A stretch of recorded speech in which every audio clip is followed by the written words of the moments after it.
Hello again, everybody. Welcome back to the 2000 Fermat paper. We're up to question number 6. So what does question 6 have to say? A student uses a calculator to find an answer, but instead of pressing the squared button, presses the square root key by mistake. The student's answer was 9. What should the answer have been? Okay. So let's stop and think about what process is going on. The student has a number, and they press the square root key instead of the squared key, and it comes out with 9. So let's first ask ourselves, well, what was the first number that the student started off with?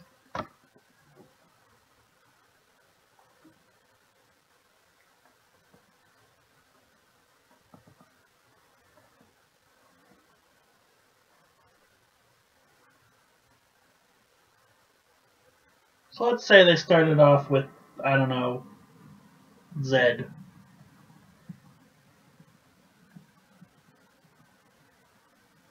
Now they wanted to press x squared,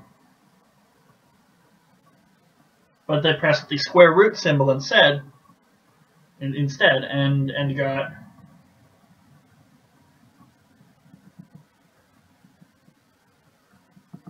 nine. So we can set up an equation.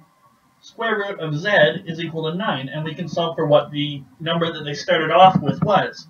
And then we can perform the correct calculation and find out what answer they should have got.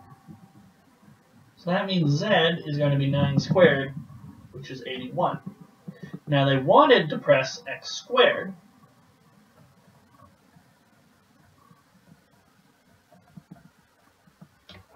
So they wanted to start with z and press x squared to get their answer. So let's start with z and let's perform the right calculation.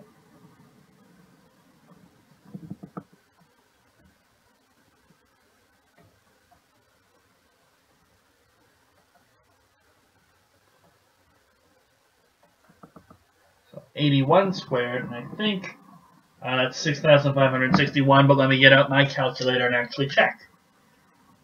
81 squared, 6,561. Okay. And the nice thing about this question is we can grab ourselves a calculator and we can double check. We can say, okay, let's say we start with 81.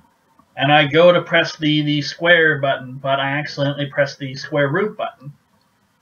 Oh, I get out the 9. The 9 that the student got out by pressing the wrong button.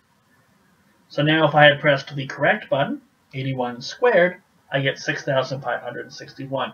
So I can actually verify and double check that the process that I think is happening, that the number I think I started with actually is, based on the student's work with their calculator, just by replicating it with my calculator.